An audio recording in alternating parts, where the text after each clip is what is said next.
সরকারি অনুদান আক্ষরিক অর্থে খুব বেশি সহায়তা করে না আসলে। বনলতা সেন কোনো গদবাঁধা জনরার ছবি আসলে না। পথের পাঁচালী আমাকে সারপ্রাইজ করে না, কারণ আমি তো বিভূতির পথের পাঁচালী পড়েছি। এই সিস্টেম আমাকে কাজ করতে দেয় না।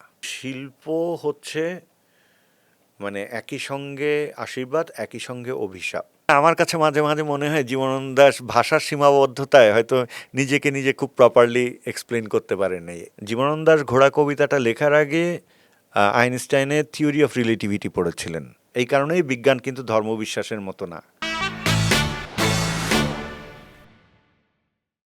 আমন্ত্রণ জানাচ্ছি চর্চার সিনেমা নামার আরও একটি বিশেষ পর্বে।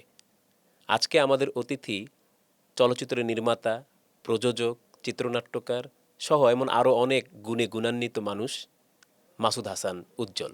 মাসুদ হাসান উজ্জ্বল, আপনাকে স্বাগত জানাচ্ছি আমাদের অনুষ্ঠানে। ধন্যবাদ আপনাকে। কেমন আছেন আপনি? ভালো আছি। আমি আপনার বন্ধুর সিনেমা দিয়ে শুরু করতে চেয়েছিলাম। সেটা হলো যে রোদ, দেখেছেন রোদ? হ্যাঁ, দেখেছি। কেমন লাগলো? হ্যাঁ, ভালো ছবি তো। এক কথায় হ্যাঁ, হয় কি, আপনি যখন নিজেই একজন চলচ্চিত্র নির্মাতা হন, আপনার জন্য সবচেয়ে ভালো জেস্চার হচ্ছে ছবিটা ভালো অথবা মন্দ বলা। হ্যাঁ, বিশ্লেষণ করবে তাত্ত্বিকরা। হ্যাঁ, তো আমার ভালো লেগেছে ছবিটা। আপনি আপনার সিনেমা সম্পর্কেও সুমন ভাই এটাই বলে গেছেন যে ভালো, এবং সে ভিন্ন কাজ করে, এটা তো আমরা দেখতেই হ্যাঁ, পাচ্ছি। ওর ক্ষেত্রেও তাই। আচ্ছা, এই আপনার নতুন যে সিনেমা বনলতা সেন, এটা নিয়ে বেশ হইচই, বেশ আলোচনা। একদিকের আলোচনা তো হলো যে এই ধরনের সিনেমা নিয়ে যে আলোচনা এত ব্যাপক হতে পারে সেটা বোধহয় এই প্রথম দেখা গেল। সাধারণত লিনিয়ার গল্প নিয়ে, গল্পের যে সিনেমাগুলো হয় সেগুলো নিয়ে আমরা অনেক আলোচনা করি, কিন্তু এরকম একটা সিনেমা কেমন সিনেমা সেটা আমরা আরও আলোচনা করব। তো এটাকে অনেকে আবার দুঃসাহসিক পদক্ষেপও বলছেন। আমিও মনে করি যে আমরা যেই ধরনের সমাজ তৈরি করছি, যেই ধরনের সমাজের শিক্ষা রুচি নিয়ে অনেক কথা হচ্ছে, সেখানে এই ধরনের সিনেমা কিভাবে করতে পারলেন আপনি? মানে এটা কি ঝুঁকি না এক ধরনের? এক হচ্ছে যে শিল্পচর্চা বিষয়টাই ঝুঁকিপূর্ণ। আপনি যদি শিল্পচর্চা করতে আসেন এবং আপনি যদি সেটাতেই কনভিন্সড হন যে আপনি শিল্পচর্চা করতে এসছেন, তাহলে ঝুঁকি এটার সঙ্গে বাই ডিফল্ট থাকবে।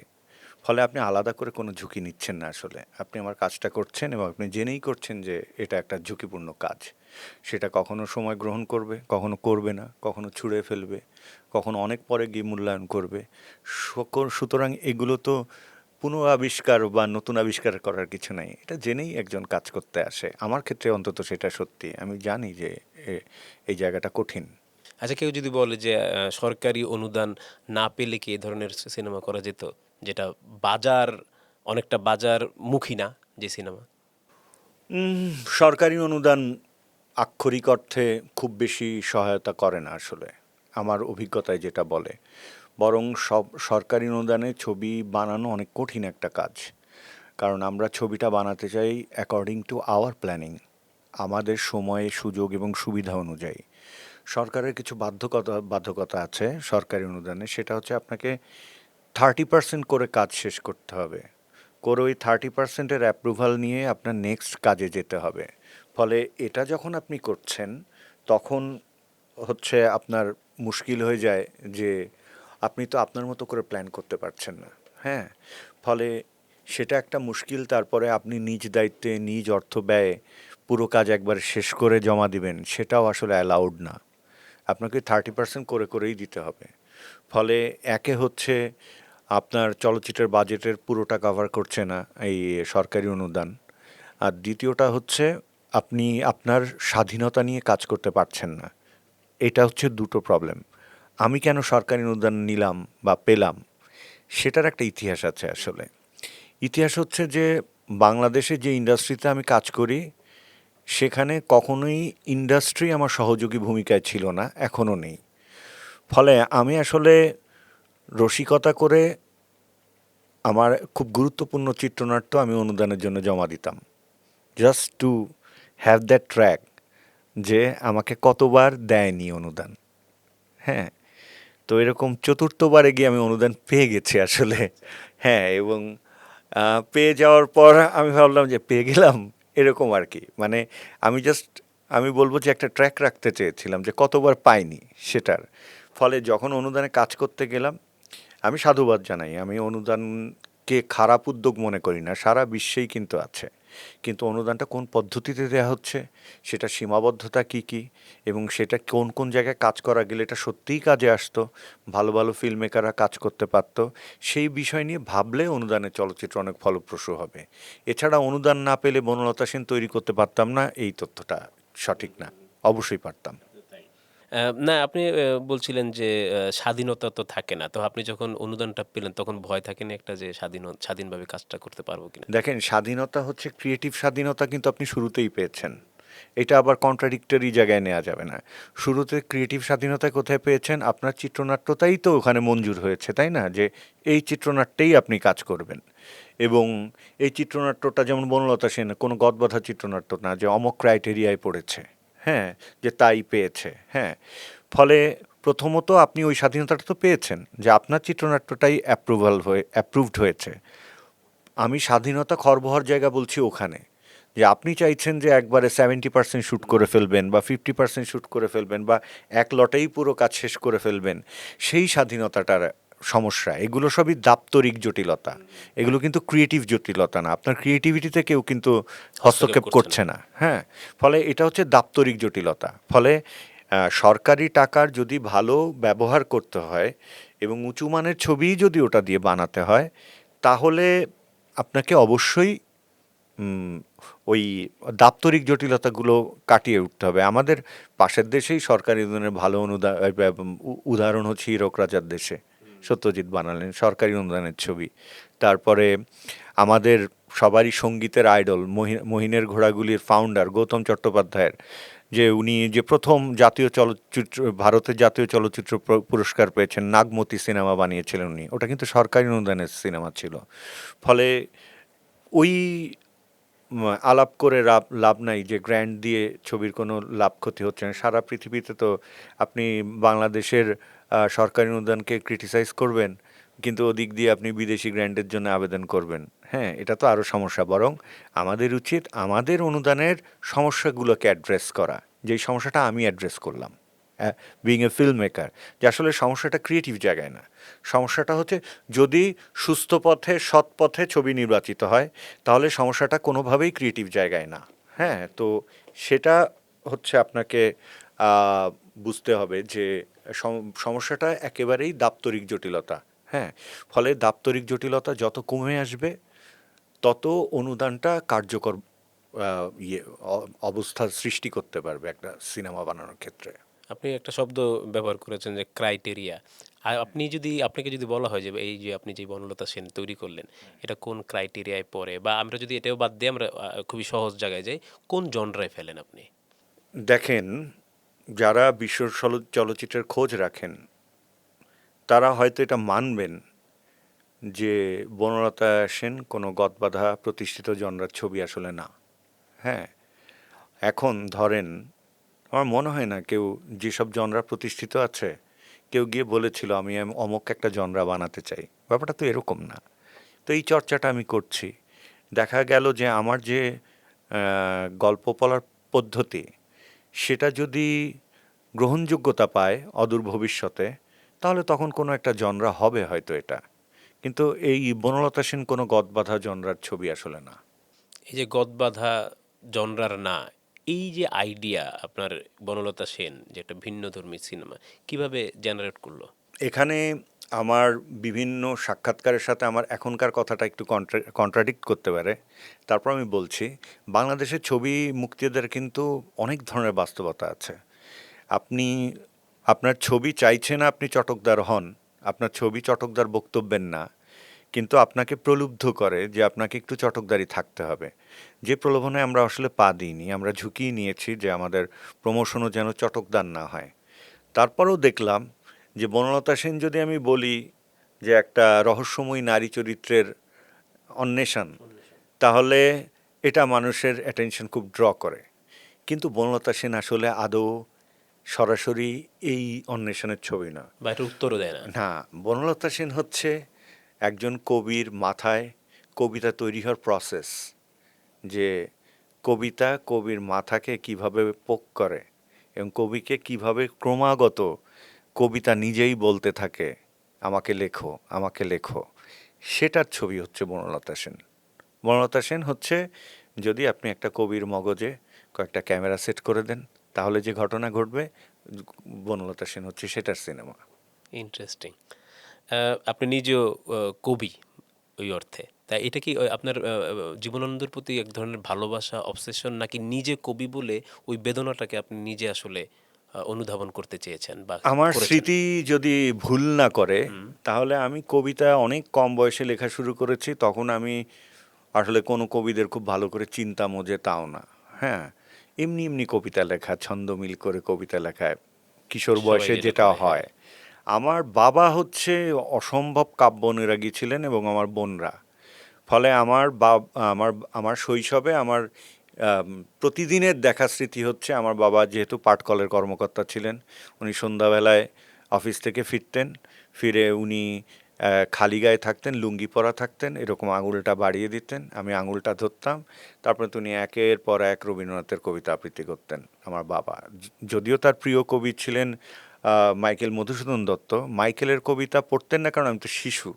রবীন্দ্রনাথের দুর্বোধ্য একটু। শিশুবান্ধব হুম, কবিতাগুলো হুম। আমার বাবা পড়তেন। ফলে কবিতা মাথায় ঢুকেছে ওভাবে। জীবনানন্দ দাশকে আমি চিনেছি যখন আমি, আমার দুই বোন, আমার মেজো আপু এবং সেজো আপু, তারা হচ্ছে কবিতা এবং সাহিত্যের পোকা। আমার বোনরা সবাই মোটামুটি, ওরা পড়তো, আর আমি খুবই ফলো করতাম। আমার মেজো আপা যেটা করে আমার ওইটাই করতে হবে, তাকে আমার খুব প্রগ্রেসিভ লাগতো সবসময়।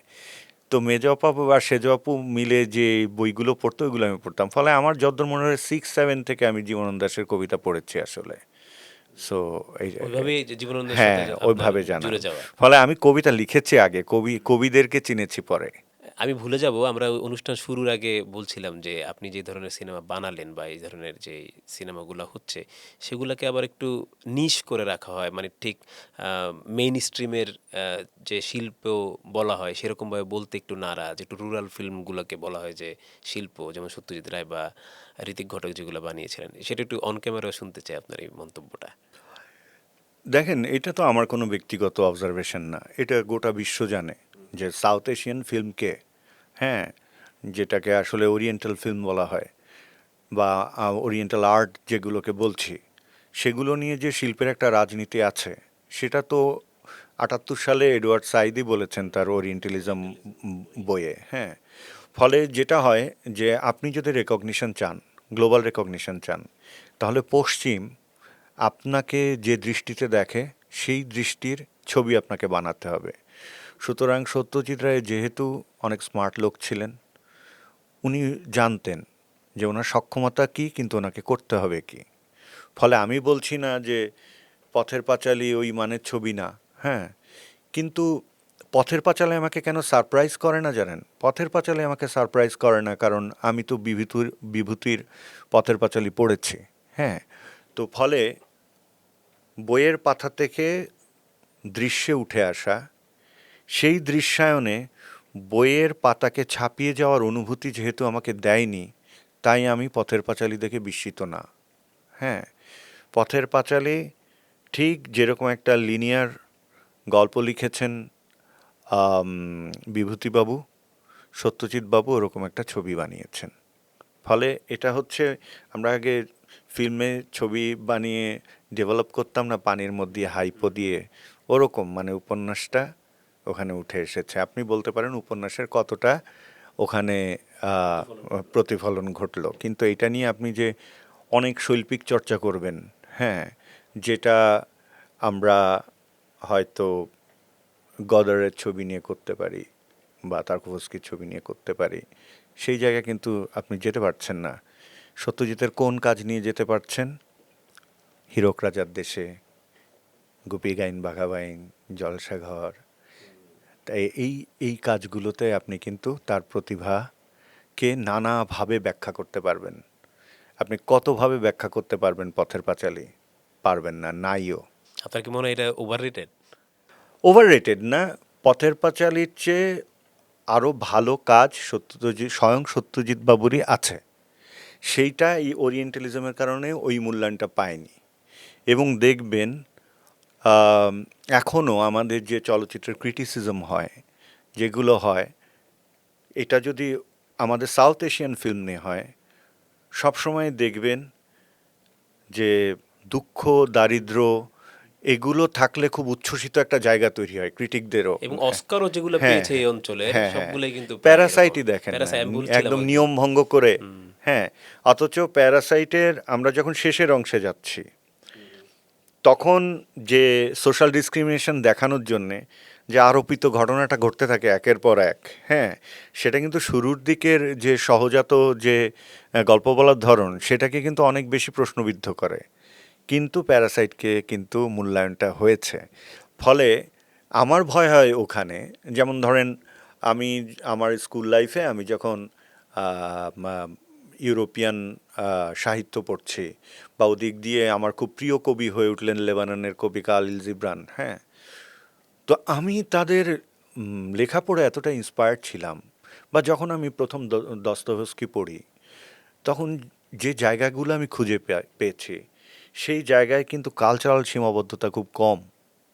হ্যাঁ, আপনি দেখেন খোদ আপনি পশ্চিমা বিশ্বের মানে হলিউড নিয়েই যদি আমরা কথা বলতে যাই, আপনি দেখেন ওখানে ওদের যে ফোক, ওদের যে পশ্চাৎপদতা আছে, ওদের কি নাই?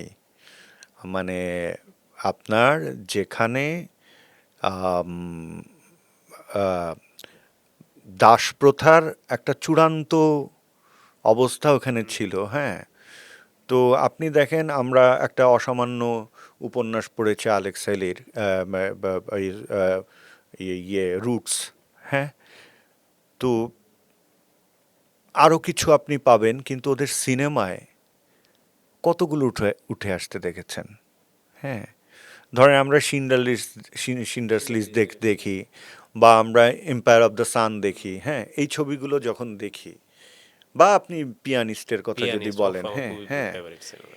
এই ছবিগুলোতে আমি যদি পিয়ানিস্ট নিয়ে কথা বলি, পিয়ানিস্টে আপনি দেখছেন যে জার্মান গেতোতে মানুষ কতটা আক্রান্ত, কতটা কষ্ট পাচ্ছে, কিন্তু আমি আর্টিস্ট হিসেবে কোথায় গিয়ে রিলেট করি জানেন? যে ও দিনের পর দিন পালাচ্ছে, হ্যাঁ, একটা পিয়ানো পড়ে আছে, পিয়ানোটা বাজাতে পারছে না, ওর ওর মনস্তাত্ত্বিক সংকট, ওর উপর হাত চালাচ্ছে, হ্যাঁ, কিন্তু বাজাচ্ছে না, হ্যাঁ, এটা আমার কেন মনে আছে? কারণ এটা আপনাকে সিনেম্যাটিক অভিজ্ঞতা দেয়। আমরা জানি গ্যাস চেম্বারে নিয়ে নিয়ে কি অত্যাচারটা হয়েছে, এই সেই। আমরা কি আদৌ ডকুমেন্টেশনকে খুব বড় সিনেমা হিসেবে মনে রাখি? রাখি না কিন্তু। ফলে আপনার যখনই আপনি ওরিয়েন্টালিজমে আক্রান্ত হন, তখন আপনার সিনেম্যাটিক এক্সেলেন্স এনশিওর করা অনেক কঠিন হয়ে যায়। কারণ আপনি তখন আসলে ডকু ড্রামা বলতে থাকেন। যখন আপনি ডকু ড্রামা বলতে থাকেন, আপনার ফিকশনাল যে সক্ষমতা, ওটা অনেক কমে আসে। সেটা পৃথিবীর মাথা মাথা ছবি দিয়ে এগুলোর উদাহরণ দেওয়া এবং যায়। চাহিদার যোগান হ্যাঁ দেওয়ার একটা হ্যাঁ, তৈরি আপনি হয়। আপনি চিন্তা করেন, ফরেস্ট গাম্পে আপনি মনে রাখেন কি, রান ফরেস্ট রান, এইটা মনে রাখেন, because that is so cinematic. হ্যাঁ, যে ওরকম একটা মানে পোলিওগ্রস্ত একটা ছেলের বাচ্চাকে তার মা যে বলেছিল রান ফরেস্ট রান, হ্যাঁ, এটা পুরো ছবির শক্তি হয়ে ওঠে। ফলে এটা যদি আপনি একটা ডকু ড্রামা বানাতেন, বা এই মানে প্রতিবন্ধী শিশুদের নিয়ে, এটা একটা ক্লিশে ডকুফিকশন হতো। হ্যাঁ, এটা কখনোই আপনাকে ওই সিনেমাটিক উচ্চতায় নিত না। ফলে এই এই চক্করে তো পড়ে আছে আমাদের সাউথ এশিয়ান ফিল্ম, পড়ে নেই? অবশ্যই পড়ে আছে। তো যখন আপনি অনেক বিস্ময়কর সৃষ্টি করতে আগ্রহী হবেন এবং আপনার সেই সক্ষমতা থাকবে, কিন্তু আপনার ওই সক্ষমতা, আজকেই আমি একটা ছোট লেখা লিখে আসছি এখানে আসার আগে, যে আমি যখন ক্লাস 2-তে পড়ি, ফেসবুকে। না, আচ্ছা। এটা ফেসবুকে পাবলিশ করব, কিন্তু আমি এমনি আমার নোটসের মধ্যে লেখা, হঠাৎ মনে হলো, আমার ছোটোবেলার একটা ঘটনা মনে হলো। তখন আমি ক্লাস 2-তে পড়ি, আমার বাবার সঙ্গে বাজারে গেছি, তা একটা দোকানে ওই যে পুতুল এরকম ঘোরে না, তো ওইরকম একটা পুতুল ঘুরছে, এটা আমি ওই দিকে আমি তাকিয়েই আছি একইভাবে, হ্যাঁ, কারণ ওর সঙ্গে একটা মিউজিক বাজছে, এত অসাধারণ মিউজিক। আমি তখনও জানি না যে এটা আসলে বেথোভেনের সেই বিখ্যাত ফোরেলিস মিউজিক, হ্যাঁ। ফলে আমার কান ওটাকে রেকগনাইজ করলো, হ্যাঁ। তো ওই 80-র দশকে তখন আমাদের সারাক্ষণ মাইকে গান বাজে, বেদের মেয়ে জ্যোৎস্না আমায় কথা দিয়েছে, বা তখন মাইকে চারিদিকে স্পিকারে গান বাজে, চুরি করেছে আমার মনটা হায় রে হায় মিস লঙ্কা, তখন একটা শিশুর কানে যখন বেথোভেন রেজিস্টার করে, লেটার অন সেই শিশুই নিজ দায়িত্বে মোজার্ট খুঁজে নেয়, বাক খুঁজে নেয়, ভিভালদি খুঁজে নেয়। এইসব খুঁজে আপনার যখন বেড়ে ওঠা এরকম হবে, বুঝতে হবে আপনি ভবিষ্যতে চাইবেন হচ্ছে অসামান্য কোনো সৃষ্টি করতে, কিন্তু আপনাকে যদি ওরিয়েন্টালিজম দিয়ে সীমাবদ্ধ করা হয়, ওই যে বললাম যে যখন ক্লাস টুতে থাকতে আপনি বেথোভেন কানে নিতে পারেন, আপনার সব বন্ধু নিশ্চয়ই নেয়নি তখন এটা কানে। ফলে সেই বন্ধুরা বা ওই সমসাময়িক সময়ের মানুষজন যদি এখনও এসে কানেই না নিতে পারে, তাহলে আপনার উচ্চতর শিল্পটা আসলে তখনও মূল্যায়ন পাওয়া অনেক কঠিন হয়ে পড়ে আসলে। এখন আপনাকেই যদি বলি আমি যে হ্যাঁ, আপনি এটা কি পারা যায়, কতদিন পারা যায় এভাবে? দেখেন অর্ধেক জীবন তো পার করে ফেললাম। আহ, একটা বাস্তবতা আছে যে আমি যত বছর ধরে শুধু এই মিডিয়া ইন্ডাস্ট্রিতে কাজ করি, প্রায় 2 দশক, তাতে আমার চেয়ে কম সংখ্যক কাজ মনে হয় কারো নেই। অনেকে আমাকে মহিমান্বিত করার জন্য বলেন উনি খুব বেছে বেছে কাজ করেন, চুজি, এই সেই। আসলে কি? আসলে সীমাবদ্ধতা, কাজ করার সুযোগ কম। হ্যাঁ হ্যাঁ, চুজি তো বটেই, আমি নিশ্চয়ই আমাকে সুযোগ দিলে কালকে থেকেই পাইকারি দরে কাজ করা শুরু করব না, কিন্তু একটা কাজ থেকে একটা কাজের যে বিশাল গ্যাপ, এই বিশাল এটা গ্যাপ তো না। হচ্ছে ফর দ্য সিস্টেম। হ্যাঁ, এই সিস্টেম আমাকে কাজ করতে দেয় না, এটাই এর বাস্তবতা। তো এই বাস্তবতার সাথে লড়াই করে মানে পারা যায়, সেটাই জানতে চাচ্ছিলাম। পারা যায়, হুম হুম। কাজের সংখ্যা কম হয়। মানে অনেক কম হয়। ধরেন জীবনানন্দ দাশ যদি 54 বছর না বাঁচতেন, হুম। উনি যদি 80 বছর অন্তত বাঁচতেন, বা রবীন্দ্রনাথের মতো একটা দীর্ঘায়ু পেতেন, তাহলে আমরা তার সৃষ্টিতে আরো সমৃদ্ধ হওয়ার সুযোগ পেতাম না? একই কথা ভিনসেন্ট ভ্যান গগের ক্ষেত্রে প্রযোজ্য, বা সুকান্তর মতো কবি। হ্যাঁ, কিন্তু তাদের পরিণতি কি? একজনেরও মানুষ হিসাবে তো শিল্পী কিছু পায় না। হ্যাঁ, এটা এটা একটা তা আপনি মানে কি ধরে নিয়েছেন তাহলে এটা যে এটা এই নিয়তি হতেই পারে? হ্যাঁ আচ্ছা, সেটাই জানতে চাচ্ছিলাম। হ্যাঁ, এটা না ধরে নিলে, ধরেন আমি আড্ডা যখন দিই সমমনা বন্ধুদের সাথে, তখন আমি একটা কথা বলি যে শিল্প হচ্ছে মানে একই সঙ্গে আশীর্বাদ, একই সঙ্গে অভিশাপ। তুমি শিল্পী কিনা এটা তুমি নিজে নির্ধারণ করো না, এটা প্রকৃতি নির্ধারণ করে তুমি শিল্পী কিনা। এবং প্রকৃতি তোমাকে হাজারবার পোড়াবে, হাজারবার চুরমার করবে, হাজারবার ভাঙবে, শুধুমাত্র তার প্রয়োজনে, তোমার প্রয়োজনে না। তোমাকে এই শিল্পের রোগে তুমি আক্রান্ত থাকবে, এবং তুমি তোমার যাবতীয় প্রতিকূলতা অতিক্রম করে মহাকালের জন্য কাজ করে যাবে, নিজের ঝুলি থাকবে শূন্য। এইটা শিল্পীর বাস্তবতা, সে যদি প্রকৃত সোনার তরী। শিল্পী হয়। হ্যাঁ হ্যাঁ হ্যাঁ, সেটাই। রাইট। আচ্ছা, আমরা আবার একটু গুরু গম্ভীর আলোচনায় আবার হয়তোবা ফিরবো। আমরা একটু আবার সিনেমায় ফিরি আপনার। খায়রুল বাশারকে কিভাবে পেলেন যে এই জীবনানন্দ চরিত্রের জন্য সে নিশ্চয়ই পারফেক্ট মনে হয়েছে আপনার বা জুৎসই? আমি যখনই কোনো কাজ করতে চাই, উইথ ডিউ রেসপেক্ট, তখন আমি প্রথম যে সীমাবদ্ধতাটা জানি যে এই চরিত্রগুলো করার মতো কেউ নাই। হ্যাঁ, ফলে জেনে তারপর আমি শুরু করি কাকে বানানো যায়, আচ্ছা। কাকে দিয়ে এটা হবে। ফলে আপনি দেখবেন খায়রুল বাশারের যে অরিজিনাল পোর্ট্রেট, সেটার সাথে খুবই কম মিল জীবনানন্দ দাশের। হ্যাঁ, তাহলে ওয়াই খায়রুল বাশার? কয়েকটা কারণ। একটা হচ্ছে খায়রুল বাশারের মাইম করার একটা ব্যাকগ্রাউন্ড আছে, তার মানে he has a flexible body, ওর বডি ফ্লেক্সিবল, ও থিয়েটার করেছে। সো ওকে একটা মেথড দেয়া গেলে ও সহজে এটা গ্র্যাব করতে পারবে, এবং থিয়েটারের একটা ডিসিপ্লিন থাকে। ফলে আমার দরকার ছিল একটা ডিসিপ্লিনড আর্টিস্টের গ্রুপ, যে আর্টিস্টরা ওই ডিসিপ্লিনটা বোঝে, তারপরে আমরা ভাঙবো গড়বো, এইটা ছিল। অ্যান্ড যেহেতু আমার পড়াশোনাটা চিত্রকলা নিয়ে, ফলে চিত্রকলায় আমরা কি করি, মানে ধরেন এখন আমি আপনার একটা ক্যারিকেচার করব, আপনাকে আপনি রেখেই আমি পরিবর্তনগুলো আনবো। ফলে জীবনানন্দ দাশের কী কী খায়রুল বাশারের ফেসে নেই, সেগুলো আগে ড্র করেছি আমি, এবং সেগুলো একের পর এক খাতার পর খাতায় স্কেচ করা আছে আমার, যে ওকে আসলে কি অ্যাড করলে বা কি কমালে ও জীবনানন্দ দাশ হয়ে উঠবে। আর তারপরে বডি ল্যাঙ্গুয়েজ, বডি ল্যাঙ্গুয়েজ দেখবেন যে জীবনানন্দ দাশের কিন্তু কোনো একটা পাসপোর্ট সাইজের ছবি ছাড়া তার ফুল ফিগারের কোনো ছবি পাওয়া যায় না।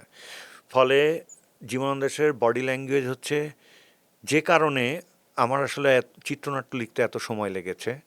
আমি জীবনানন্দ দাশের শরীর, তার ব্যক্তিত্ব অনুভব করার জন্যে চেষ্টা করেছি তার প্রকাশিত এবং অপ্রকাশিত সকল লেখা পড়ে ফেলার।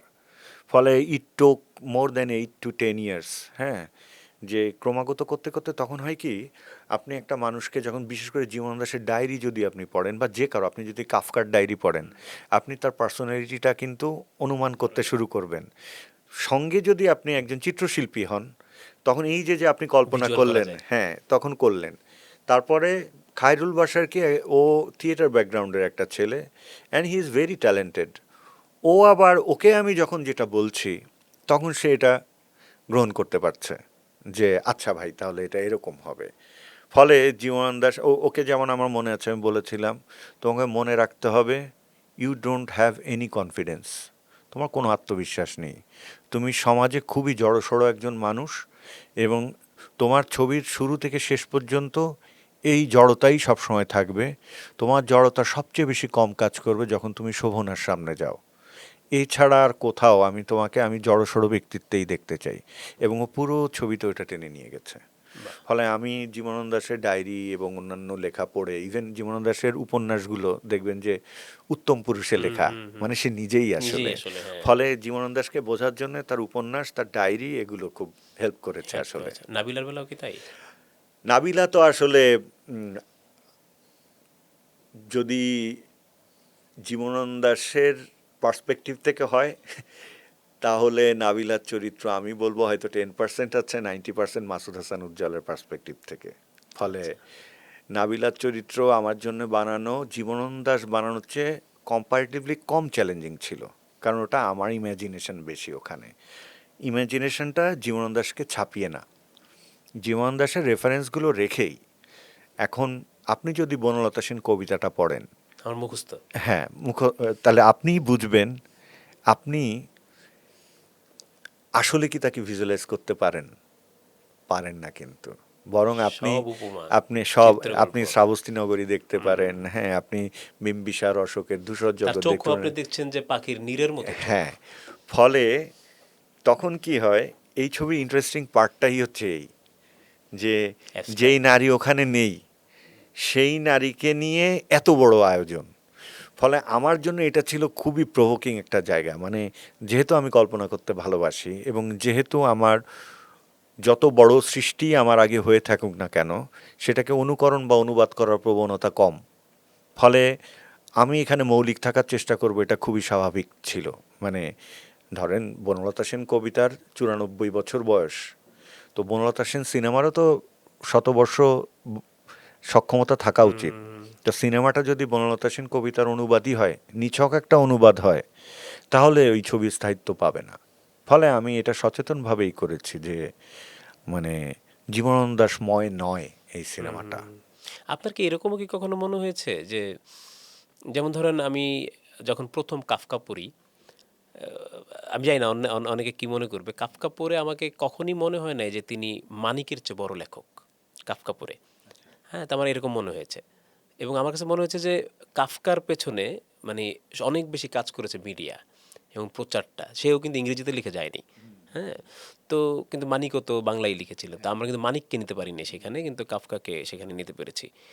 তো ওই জায়গা থেকে কি আপনার কি মনে হয়েছে যে জীবনানন্দ অনেক বেশি আন্ডাররেটেড, আমাদের মানুষ, আমাদের লোক, তাকে নিয়ে কাজ করা উচিত? এটাও কি কাজ করেছে আপনার?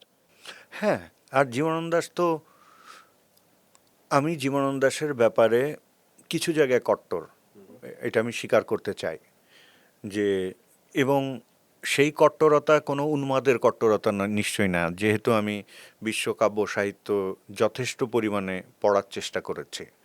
সেই জায়গা থেকে জীবনানন্দ দাশ বাংলাদেশে তার চেয়ে, বাংলা ভাষায় তার চেয়ে উঁচু মানের কবি জন্মেছিলেন বলে মনে হয় না আমার, compared to any Bengali poet. এবং আমি আমার কোনো একটা লেখায় বা সাক্ষাৎকারে বলেছি, আমি তাকে কখনোই টি.এস. এলিয়টের চেয়ে কম উচ্চতার কবি মনে করি না। তার লেখাতেই সেই প্রমাণ আছে।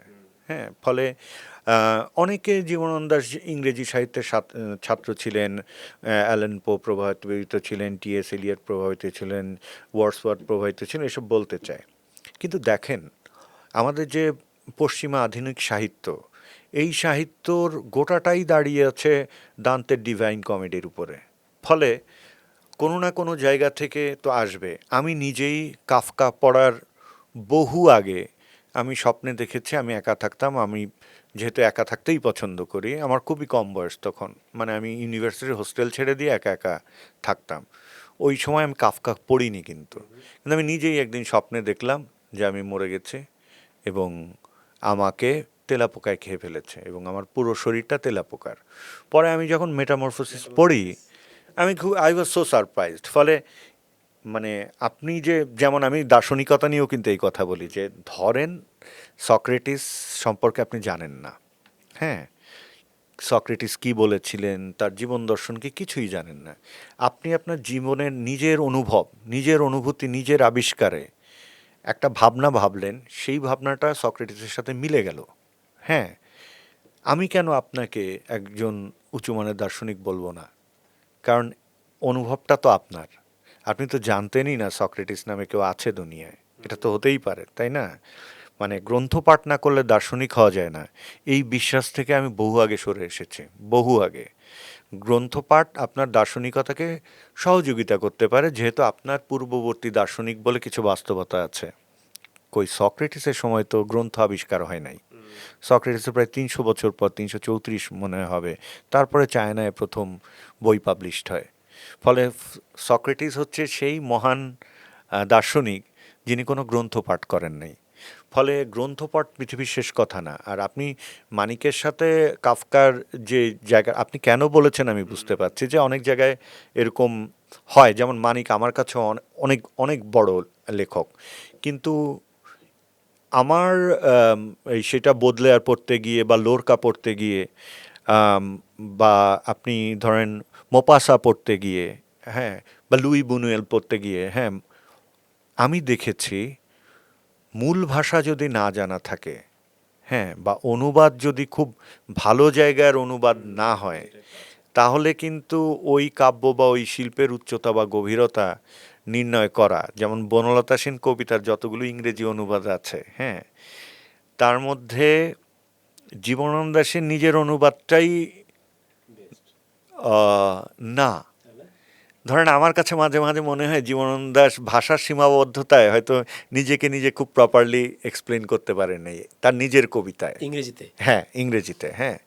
ফলে হয় কিন্তু, মানে এটা একটা অদ্ভুত আমার আবিষ্কার, আমি ভুলও হতে পারি, হ্যাঁ, কারণ বনলতা সেন কবিতার ইনফ্যাক্ট কোনো অনুবাদই আমার কাছে কবিতার অনুভূতিকে খুব ধরতে পেরেছে আমার না মনে হয় না। এটাই সেটা ক্লিন্টন বি সিলি থেকে শুরু করে যারাই চেষ্টা করেছেন, জীবনানন্দ দাশ স্বয়ং, হ্যাঁ, হ্যাঁ, এটা একটা ভালো ইন্টারেস্টিং কথা হ্যাঁ, বলছেন। জীবনে নিজেও তো হ্যাঁ, ইংরেজিতে অন্তত হ্যাঁ, পড়তে পারেনি। হ্যাঁ, উনি ইংরেজি সাহিত্যের ছাত্র ছিলেন।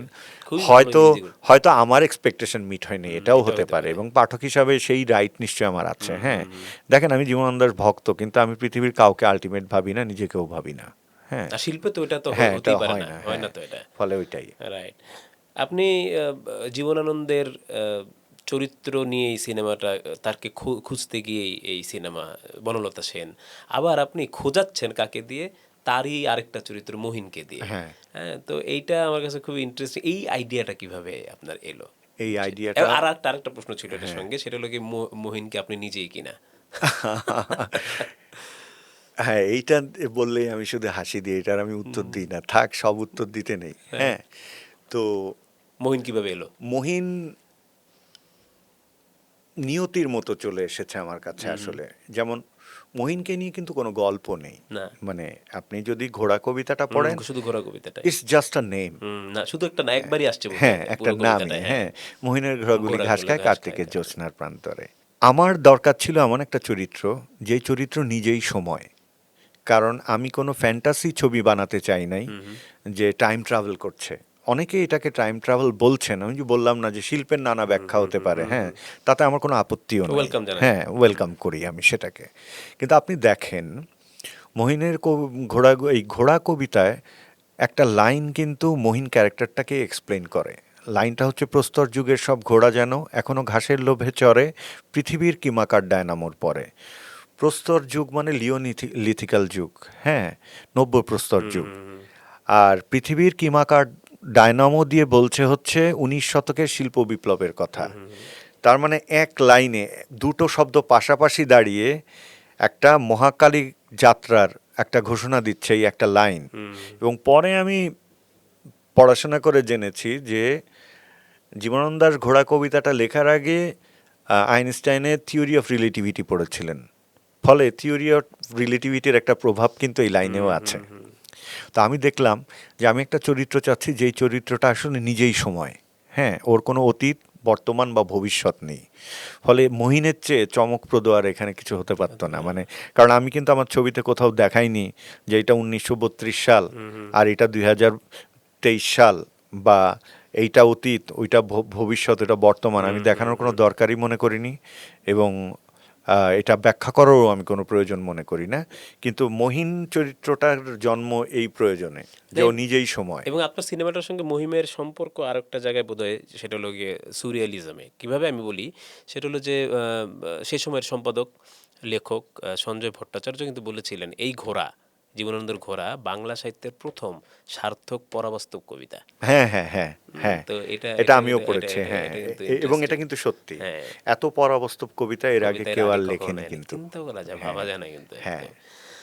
আমরা আরেকটু আগাই, আরেকটা বিষয় সেটা এইটা রিলেটেডই। তো আপনারা তো আপনি মহিন খুঁজছে, এটা পরিচালকই খুঁজছে বা যাই বলি না কেন আমরা, সেটা হলো যে অন্ধকারের উৎস হতে একটা বই আছে আকবর আলী খানের, হ্যাঁ। মারা গেছেন উনি। উনি কিন্তু এই বনলতা সেনের চরিত্রের বিশ্লেষণের একটা চমৎকার প্রবন্ধ লিখেছিলেন। হ্যাঁ। সেইখানে তিনি আলটিমেটলি যেটা বলতে চেয়েছেন সেটা হলো যে আলটিমেটলি আসলে বনলতা সেন একজন বারবনিতা। কারণ তিনি তখন বলতে যুক্তি দিয়েছেন যে নাটোর সে সময় ছিল একটা বারবনিতাদের এক ধরনের কেন্দ্র, বা ওই জন্য একটা খ্যাতি সুখ্যাতি বা কুখ্যাতি যাই হোক ওইটার কারণে। আপনি এই কথার সঙ্গে কতটা একমত, নাকি আপনি এটা আসলে আপনার কোনো এই নিয়ে কোনো না, উত্তরই নেই? আকবর আলীর লেখাটা আমি অনেকবার পড়েছি। ওনার লেখাটা অনেক থট প্রভোকিং, হ্যাঁ, উনি অনেক সুচিন্তিতভাবে লিখেছেন। কিন্তু বিশ্লেষকদের এবং চিত্রনাট্যকারদের একটা অনেক বড় পার্থক্য হচ্ছে বিশ্লেষকরা আবিষ্কার করে ফেলেছি বলে দাবি করতে চান। হ্যাঁ, দেখবেন বিজ্ঞান কেন সুন্দর, বিজ্ঞান কোনো কিছুকে আবিষ্কার করেও সেটাকে অ্যাবসোলিউট হিসেবে বলে না। এই কারণেই বিজ্ঞান কিন্তু ধর্মবিশ্বাসের মতো না, বিজ্ঞান সবসময় উন্মুক্ত রাখে। শিল্প বোধহয় তাই। হ্যাঁ, ফলে আমি আকবর আলী খানের উপর শ্রদ্ধা রেখে বলছি যে ওনার বিশ্লেষণ আমার এতটাই ভালো লেগেছে যে আমি বারংবার ওনার বইটা পড়েছি। তারপর আমার কখনো মনে হয় নাই যে এই কবিতার সবচেয়ে আনন্দের জায়গায় তো এই কবিতার আড়াল। হ্যাঁ, ফলে কোন একটা সিদ্ধান্তে হ্যাঁ, পৌঁছানো, কোনো সিদ্ধান্তে পৌঁছানো, হ্যাঁ, এবং রসটাকে ভঙ্গ হ্যাঁ, করে আসলে। এবং যেহেতু সিনেমাটা এখন হলে অনেক মাস দেখানো হয়ে গেছে, এখন আমি সিনেমার একটা মজার জায়গা বলতে পারি, এটা হয়তো ভবিষ্যতে কোনো ক্রিটিকেরও নজরে আসলেও আসতে পারে। সেটা হচ্ছে দেখবেন মহিনের ঘোড়া বনলতা সেনে আমার সবচেয়ে দীর্ঘ সিনটা হচ্ছে গণিকালয়ে, হ্যাঁ, বিশাখার সঙ্গে। হ্যাঁ, বিশাখা হচ্ছে গৌতম বুদ্ধের সর্বকনিষ্ঠ সবচেয়ে কম বয়সের শিষ্য ছিলেন বিশাখা, এবং সবচেয়ে বড় বৌদ্ধ মঠটা, বৌদ্ধ বিহারটা বিশাখাই তৈরি করেছিলেন। ফলে বিশাখা নামটা আমি নিয়েছি বনলতা সেন চরিত্রের একটা সম্ভাবনা, যাকে আমরা গণিকালয়ে দেখি, এবং মহিনকে আমরা দেখে এসেছি যে নারীর সঙ্গে শারীরিকভাবে সম্পর্কিত হতে সে মুহূর্তও চিন্তা করে না, এবং তার সেই সম্মোহনী ক্ষমতাও আছে, সে সেটা পারে। অথচ আমরা গণিকালয়ে গিয়ে প্রথমত এই গণিকাকে আমরা দেখলাম সবচেয়ে গ্রেসফুল ক্যারেক্টার হিসাবে। তারপরে দেখলাম যে সেখানে অনেক বড় দার্শনিকতার চর্চা হচ্ছে, এবং এই এক নারীর সামনে গিয়ে মহিন তার সহজাত নারী প্রীতি প্রদর্শন না করে ওই নারীর কাছে তার মাথা কাত করে সমর্পণ করছেন, নিজেকে সমর্পণ করছে। এটা কিন্তু অনেক বড় একটা স্টেটমেন্ট, আপনি যেটা বললেন তার এগেইনস্টে। হ্যাঁ, যে বিষয়টা যদি তাও ঘটে থাকে, এই বিষয়টা ওরকম অনন্য উচ্চতা না হয়ে থাকলে এই কবিতা ঘটেনি। এটাও কিন্তু একটা বিরাট যুক্তি আপনি যেটা বললেন, যে একটা মানে ৮-১০টা ১২ বনিতার জন্য একটা এরকম একটা কবিতা লেখা হয় আসলে? না, তা তো ইউ নেভার নো, হ্যাঁ? পোয়েটস আর স্ট্রেঞ্জ, আচ্ছা, হতেও পারে। হতেও পারে। হ্যাঁ, এবং আমার কিন্তু আমার নিজের তাহলে আকবর আলী খান আসলে ওইটাও হতেও পারে। যে আকবর আলী খান ওই যেটা যে বলেছেন। সম্ভাবনা নিয়ে আমরা কথা বলতে পারি। সম্ভাবনা নিয়ে রাইট। কথা বললে কি হয়, মানে এটা তো কোনো আর্কিওলজিক্যাল ডিসকভারি না। একদম, একদম, হ্যাঁ, একদম ভালো বলেছেন এটা আপনি। সম্ভাবনা নিয়ে কথা বললে হয় কি, ওইটা আরো অনন্তকাল উন্মুক্ত থাকে। রাইট। হ্যাঁ, আলোচনার খোরাক যোগাবে হ্যাঁ, আরো। ফলে এই সম্ভাবনা রেখে আমি যেটা চেষ্টা করেছি আমার সিনেমাতে, আমি সম্ভাবনাটা রেখে দিয়েছি। আপনি শেষ পরিণতিতে যেই দৃশ্যটা তুলে এনেছেন বা হ্যাঁ, পুনরুৎপাদন করেছেন সেই লাস্ট সাপার, হ্যাঁ, সেখানে কি রবীন্দ্রনাথকে দেখলাম আমরা? রবীন্দ্রনাথকে দ্বিতীয় ভাগে দেখি আচ্ছা, আমরা। এটা এটা হ্যাঁ, এটা কেন দেখি? আপনি কি মনে করেন যে রবীন্দ্রনাথের এই যে জীবনানন্দ দাশের যে করুণ পরিণতি তার পেছনে রবীন্দ্রনাথেরও দায় আছে? দেখেন, এটা বললে কিন্তু খুব মোটা দাগে বলা বেশি হবে। ডাইরেক্ট বলা সেই হবে। কারণেই কিন্তু লাস্ট সাপার পেইন্টিংটাকে আনা। হ্যাঁ, পেইন্টিংয়ের যে প্রেক্ষাপট, হ্যাঁ, যীশু খ্রিস্টের সাথে জুডাসের যে ঘটনা, সেখানে অলরেডি যীশু খ্রিস্ট কিন্তু একজন প্রতিষ্ঠান। হ্যাঁ, এখানে বাংলা ভাষার সর্বোচ্চ প্রতিষ্ঠান রবীন্দ্রনাথ। এবং আপনি দেখবেন জীবনানন্দ দাশের চিঠিতে তিনি রবীন্দ্রনাথকে বলছেন যে তীব্র জ্যোতি এবং তার মতো এবং আধুনিকতম কবি বলছেন হ্যাঁ, জীবনানন্দ দাশই বলছেন। হ্যাঁ, জীবনানন্দ দাশ তো তাকে ওই অবস্থানে রেখেছেন। তার উচ্চতাকে জীবনানন্দ দাশ তো অ্যাকনলেজ করেছেন। করার পরে যেটা হচ্ছে যে জীবনানন্দ দাশ তো ওই যে জীবনানন্দ দাশ নিজেই চিঠির উত্তরে লিখেছেন যে কোনো লেখায় ভিন্ন সুর থাকলে সেটা যে গ্রহণযোগ্য হয়ে ওঠে না, এটা তো ঠিক না। এই যে তার ভিন্ন সুরটা রবীন্দ্রনাথ যে কখনোই অ্যাপ্রিসিয়েট করেননি। হ্যাঁ, অথচ জীবনানন্দ দাশ অ্যাপ্রিসিয়েশন আমরা কার কাছে চাই? যাকে আমরা মানি, তাই না? আমি তো XYZ'র কাছে অ্যাপ্রিসিয়েশনের জন্য যাই নাই। এবং ইতিহাস বলে রবীন্দ্রনাথ এতটাই ভদ্রলোক ছিলেন যে উনি খুব যেন তেন কবি গেলে উনি অ্যাপ্রিসিয়েট করতেন। হ্যাঁ, উনি কিন্তু সমসাময়িক উনি প্রমোদ চৌধুরী, তারপরে বিষ্ণু দে, হ্যাঁ, তারা সবাই উঁচু মানের কবি। তাদেরকে যে অ্যাপ্রিসিয়েশনটা দিয়েছেন সেটা কিন্তু জীবনানন্দ দাশ কশ্চিনকালেও চোখে দেখেননি। হ্যাঁ, এবং জীবনানন্দ দাশের সমসাময়িক কালের যদিও রবীন্দ্রনাথ কিন্তু একবার এক চিঠিতে তাকে বলেছিলেন যে তোমার কবিতায় তাকিয়ে থাকার আনন্দ আছে। হ্যাঁ, হ্যাঁ, এখন দেখেন, জীবনানন্দ দাশের কবিসত্তার উচ্চতার জন্যে এটা খুব সামান্য দেয়া। হ্যাঁ, একমত। আপনি যদি এই আধুনিক কালে এসে আপনি যদি আমাকে ধরেন দুটো আধুনিক কবিতার পাশাপাশি বলবো, দুটাই খুব বিখ্যাত কবিতা। হ্যাঁ, জানি না এটা আমার এই কথাটা কন্ট্রোভার্সিয়াল হতে যাচ্ছে কিনা। হ্যাঁ, কিন্তু আপনি দেখেন, একটা কবিতা শুরু হচ্ছে এভাবে: নাম তার কমলা, দেখেছিলাম তার খাতায় লেখা, সে চলেছিল তার ভাইয়ের সঙ্গে ট্রামে। হ্যাঁ, এই যে রবীন্দ্রনাথের ক্যামেলিয়া, তো ক্যামেলিয়ার আমার পছন্দের কবিতা, কিন্তু ক্যামেলিয়ার যে কাব্যিক চলন, তার পাশাপাশি যদি আমি এখন আবৃত্তি করা শুরু করে আলো অন্ধকারে যাই, মাথার ভেতরে স্বপ্ন নয় কোনো এক বোধ কাজ করে, হ্যাঁ, আপনি কি ব্যাখ্যা দিবেন? হ্যাঁ, ফলে জীবনানন্দ দাশের যে কাব্যশক্তি, সেটার অনন্যতা, সেটার উচ্চতা সকলে মেনে নিলেই পারতেন, এবং আমার ধারণা সকলে মেনে নিয়েছিলেন। সেই কারণে সকলে তার ব্যাপারে ইনসিকিউর ছিলেন। নয়তো কলকাতায় যখন প্রথম সাহিত্য সম্মেলন হয়, একটা 2 লাইন কবিতা লেখা মানুষও তখন দাওয়াত পেয়েছে, একমাত্র জীবনানন্দ দাশ দাওয়াত পায়নি। তো এইগুলো ইন্টেনশনাল না। ফলে এটা একটা ব্যাপার। আর একটা ব্যাপার হচ্ছে, আমি দেখাতে চেয়েছিলাম জীবনানন্দ দাশের মৃত্যু বা তার হাসপাতালবাস কি পরম নির্লিপ্ততায় হয়েছে। হ্যাঁ, সো একটা নৈশভোজের টেবিলের চেয়ে নির্লিপ্ত জায়গা আর আসলে হতে পারে না। হ্যাঁ, মানে আমরা শোকে কি থাকি, আমরা খেতে পারি না, তাই না? তো ওইটাও একটা কারণ যে লাস্ট সাপার রিক্রিয়েট করা ওখানে। ওই ক্ষেত্রে বোধহয় আমাদের বুদ্ধদেব বসুর প্রতি খুব কৃতজ্ঞ থাকা উচিত এই ক্ষেত্রে। আমি বুদ্ধদেব বসুর প্রতি কৃতজ্ঞও থাকি, আবার অভিমানও করি। অভিমানটা কিসের? দেশ বিভাগের যে সময়টা, ওই সময়টা ওনার একটা মানসিক দ্বন্দ্ব চলছিল কবি জীবনানন্দ দাশের সঙ্গে। যেহেতু উনি আসলে বলা যায় অনলি প্যাট্রোনাইজার জীবনানন্দ দাশের, তো ওনার মধ্যে হয়তো একটা ওনারশিপের একটা সেন্স তৈরি হয়েছিল। আচ্ছা। তো এটা আমার জন্য বলা খুব জরুরি, কারণ এটা আমি না কোনো লেখায় কখনো পাই নাই, তাই মনে হচ্ছে যে আমার বলাটা যদি থেকে যায় এবং মানুষ যদি এটা নিয়ে একটু ভাবতে পারে, আমার বলাটা আলটিমেট আমি বলছি না। তো আহ, বুদ্ধদেব বসুর যে অভিমানটা ছিল জীবনানন্দ দাশের উপর, সেটা হচ্ছে যে দেশে এত বড় দাঙ্গা হচ্ছে ধর্ম নিয়ে, জীবনানন্দ দাশ নিজেই ভিটেমাটি হারা হয়ে গেলেন, এইটার প্রভাবে তার কোনো কবিতা নেই। কবিতা নেই। হ্যাঁ, এটা একটা পলায়নপর মানসিকতা কিনা, বা এটা কোন ধরনের নির্লিপ্ততা, যে সমসাময়িক সময়ের এত বড় ঘটনা সবাই সব কবি লিখছে, একমাত্র জীবনানন্দ দাশ সেসব তাকে স্পর্শ করে না, এইটা নিয়ে বুদ্ধদেব বসুর একটা এমনই অভিমান ছিল। সেটা কোন পর্যায়ে আমি একটু পরে বলছি, কিন্তু এটার কিন্তু আমার একটা ব্যাখ্যা আছে আমার কাছে। আপনি মহাকাল উত্তীর্ণ কোনো কর্মর মধ্যে সমসাময়িকতা দেখবেন না।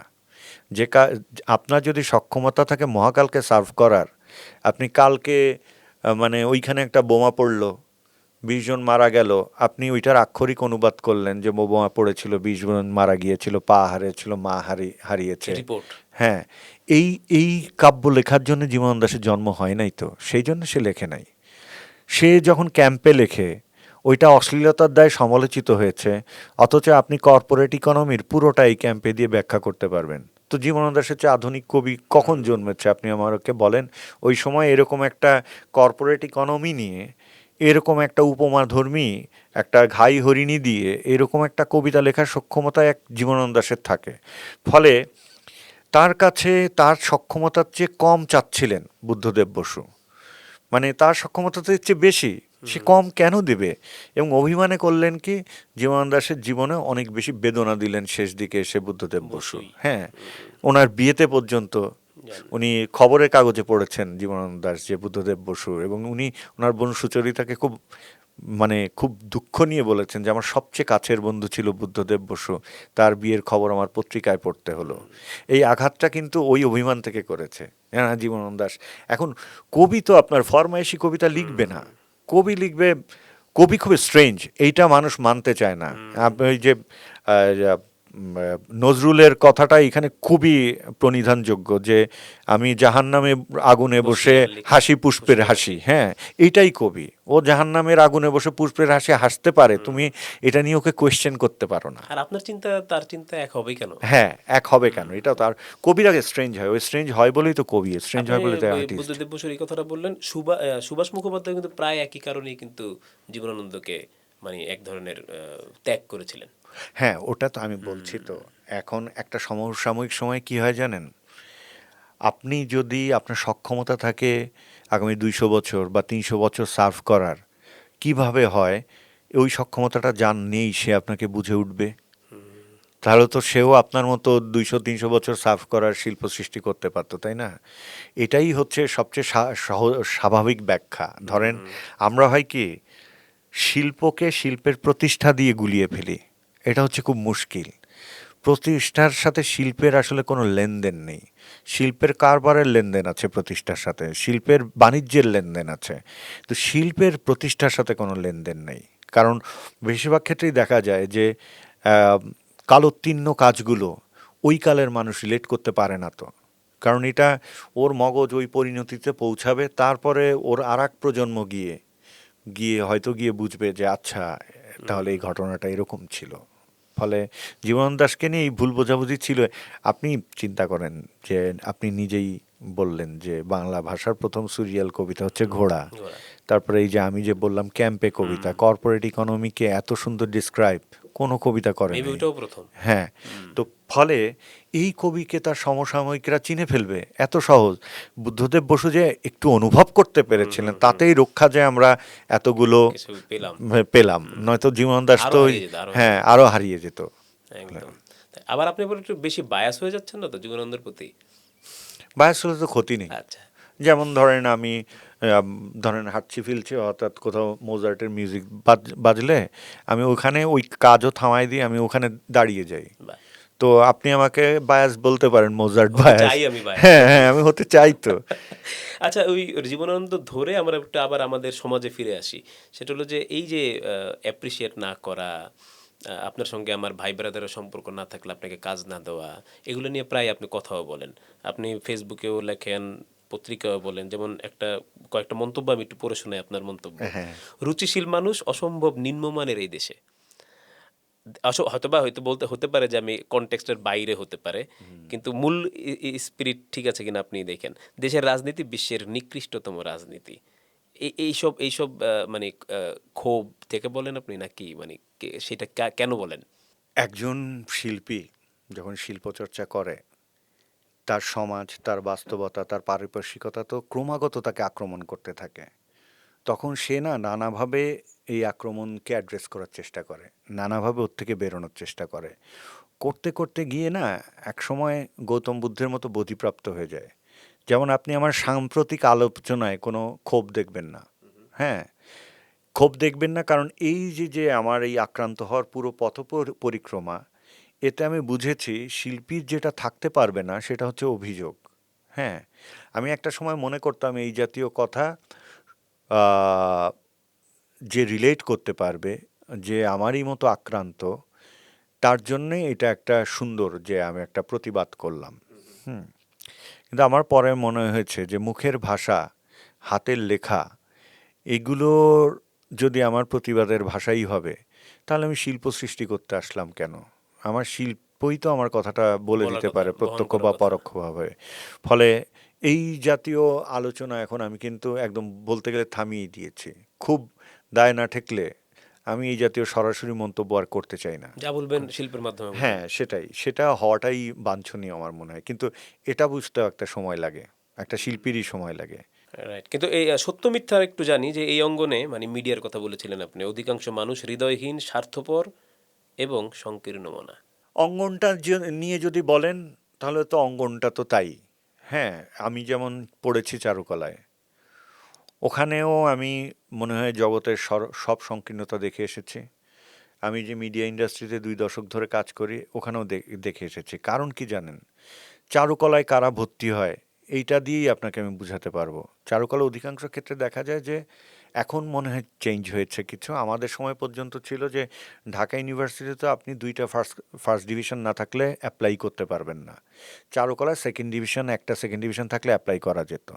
ফলে আমি ঢাকা বিশ্ববিদ্যালয়ের ছাত্র হতে চাই, কিন্তু আমার অন্য কোথাও যাওয়ার নেই।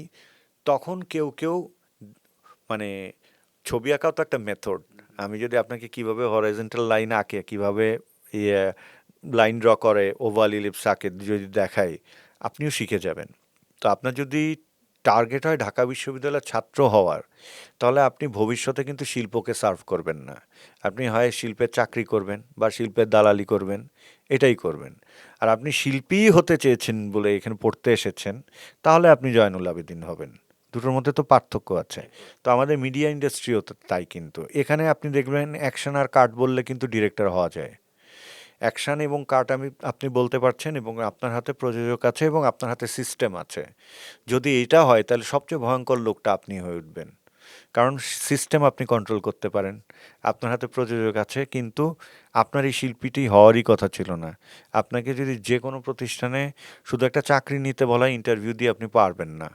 ওই যে লিখতে কলম ভাঙে টাইপ। তখন হয় কি ওই মানুষগুলো সবচেয়ে বেশি ভয়ঙ্কর হয়ে ওঠে। কারণ ও তো আসলে এটা হওয়ার যোগ্যতার লোকটাই না। এই মনস্তত্ত্বের মানুষই না। ও শুধু জানে how to manipulate the system, কিভাবে এই পুরো বিষয়টাকে নিজের আহ, হাতের মধ্যে রাখা যায়। এবং আর শিল্পী তো আসলে, শিল্পী তো দলবদ্ধ প্রাণী না। শিল্পী হচ্ছে নিঃসঙ্গ প্রাণী।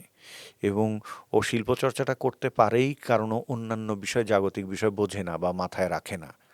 তো যে মাথায় রাখে সে সামনে থাকে, আর যে আসলে প্রকৃত শিল্পী সে অনেক পিছনে থাকে। ফলে তার অদ্দূর পৌঁছাতে পৌঁছাতে জীবন ক্ষয় হয়ে যায়। হ্যাঁ, আর ওই যে শিল্পের যে বণিকগুলো তৈরি হলো, হ্যাঁ, এ ওই বণিকগুলো আসলে, ডাকাতো। হ্যাঁ, ডাকাতো, হ্যাঁ, ওই বণিকগুলো এই জায়গাগুলোকে নিয়ন্ত্রণ করে। ফলে এখানে আপনি সংকীর্ণতা ছাড়া আর কিছু তো প্রত্যাশা করা যাবে না। কারণ বিশাল হৃদয়, বিশাল দৃষ্টি নিয়ে যে মানুষগুলো আছে তারা নিঃসঙ্গ, তারা কর্নার্ড। আর তারা আপনার সঙ্গে যুদ্ধ করতে আসবেও না। না খেয়ে মারা গেলেও আসবে না। কারণ এটা আত্মমর্যাদা হচ্ছে শিল্পীর সবচেয়ে বড় সম্পদ, সেটা কম্প্রোমাইজ করার জন্য সে এই আপনার সাথে যুদ্ধ করতে আসলে আসবে না। সুতরাং এই যুদ্ধে আপনার আসলে কোনো প্রতিপক্ষ নাই, আপনি আগেই জিতে গেছেন। বিইং দ্য মিডিওকার, আপনি জিতে গেছেন। হ্যাঁ, শিল্পী আপনার সঙ্গে লড়াই করতে আসবে না। তবে আপনি তো আবার আশাবাদী যে এইসবের একদিন আবার ধস নামবে, আবার নতুন করে গড়বে। আশাবাদটা কেমন আপনাকে বলি। এই ঘটনা অনন্তকাল ধরে চলছে, চলবে বিশ্বব্যাপী। আমরা দেশে বসে ভাবি না যে আরে বিদেশে খুব ভালো, আপনি প্যারিসে গিয়ে একটা ভালো ছবি দেখায় আসেন না, দেখব না কয়টা দর্শক পান। হ্যাঁ, সো সারা পৃথিবীতে কিন্তু এই বাস্তবতা। পৃথিবীতে কি হয়, আমরা একটা জিনিস মানতে চাই না যে প্রকৃতির একটা ইকোসিস্টেম আছে। হ্যাঁ, প্রকৃতি তাকে কিভাবে সাজাবে সে নিজে নির্ধারণ করে। আমরা খুব ভাবি না যে আমি নির্ধারণ করে নিচ্ছি, আসলে না। আমার চলন যদি আলাদা হয় এটা আমি নির্ধারণ করিনি তো, প্রকৃতি নির্ধারিত। হ্যাঁ, ফলে প্রকৃতি নেয়, ঠিক করে নেয় ও কোথায় গিয়ে কাকে থামাবে, কোথায় গিয়ে কি তৈরি করবে, কোথায় গিয়ে কোনটা দরকার হবে আর কোনটা দরকার হবে না। ফলে এই বিতর্ক সবসময় থাকবে, এই যুদ্ধ সবসময় থাকবে। বা বিদ্যাসাগর মহাভারত যখন অনুবাদ করে, তো তখন ওই যে পাঠকদের কাছে তারা চিঠি লিখতো না, যে ডাকের খরচও আমরা দিয়ে দিব, আপনি তবুও এটা পড়েন। হ্যাঁ, বা আমরা যখন তারাশঙ্করের কবি পড়ি, তখন কিন্তু একটা চিত্র পাই যে নিতাই চরণ তখনকার খিস্তি খেয়রের সাথে কি লড়াইটা করছে। হ্যাঁ, ফলে এই এই ঘটনা কিন্তু নতুন কিছু না, এটা ঘটতেই থাকবে এবং এর মধ্যে দিয়ে শিল্প নির্মাণ হবে এবং শিল্প তার স্বমহিমায় দাঁড়িয়েও থাকবে। শিল্প পড়ে গেছে কোথাও দেখেছেন? হয়নি তো। পৃথিবীর কোনো উচ্চমানের শিল্প আপনি দেখবেন না যে ওটা ব্যর্থ হয়েছে বা ওটা পড়ে আছে। পড়ে থাকে বা আস্থা করে নিক্ষিপ্ত হয় হচ্ছে যে চটকদারি জিনিসপত্র, যেটা হয়তো এই সময় খুব অ্যাপ্রিসিয়েটেড, সবাই বলছে কি দারুণ। হ্যাঁ, কিন্তু ওইটা দেখবেন আপনি 6 মাসের মধ্যে অপ্রাসঙ্গিক, কারো আর কোনো আগ্রহ নাই। ফলে এটা তো নতুন কিছু না। যা বুঝলাম যে আপনার সঙ্গে এই আলোচনা আসলে ১-১.৫ ঘন্টার আলোচনা না, ঘন্টার পর ঘন্টা এই আলোচনা করা যাবে। আমাদের সময়ও শেষ। শেষ একটা প্রশ্ন, খুবই ক্লিশে প্রশ্ন, সামনে কি করছেন বা করবেন? সামনে আমি তো আসলে সবসময় কাজই করি। হ্যাঁ, তো কোনো আইডিয়া টাইডিয়া নিয়ে কাজ হ্যাঁ, আমি করছেন? সামনে একটা সিনেমা, আসলে আমার জমা হওয়া চিত্রনাট্য সংখ্যা অনেক বেশি। হ্যাঁ, তো এর মধ্যে আবার একটা চিত্রনাট্য নিয়ে আমি দীর্ঘদিন ধরে কাজ করছি, দীর্ঘদিন, এটাও ৫-৭ বছর ধরে আমি কাজ করছি। হঠাৎ আমার মাথায় এমন একটা নতুন কনসেপ্ট আসলো যে I couldn't resist my self, যে আমি ওটা লিখতে বসে গেছি আসলে। ফলে ওইটা লেখা শেষ হলে আমি আসলে ডিসাইড করব কোন কিছুই বলা ছবিটা। যাবে না এই সম্পর্কে? না, এটা খুব অভিনব একটা ব্যাপার। নয়তো আমি ৫-৬ বছর ধরে তাই একটা, হবে। হ্যাঁ, ৫-৬ বছর ধরে একটা সিনেমা রেডি করার পর হঠাৎ নতুন একটা প্রজেক্ট আপনার লিখা কি শুরু সাহসও করতে তো মানে নিশ্চয়ই বেড়ে গেছে বনলতার সেনের পর? সাহস আমার আসলে আগেই সবসময় ছিল। ছিল। হ্যাঁ, আচ্ছা। সাহস আমার না থাকলে আমি টেলিভিশনেই যেগুলো বানিয়েছি অলরেডি বানাতে পারতাম না তো। মাসুদ হাসান উজ্জ্বল, আপনাকে অসংখ্য ধন্যবাদ। আপনি আমাদের অতিথি হয়েছেন। আশা করি কোনো একদিন আবার আমরা এক জমিয়ে আড্ডা দেব। আপনাকেও ধন্যবাদ, চর্চাকেও ধন্যবাদ, চর্চার দর্শকদেরকেও ধন্যবাদ।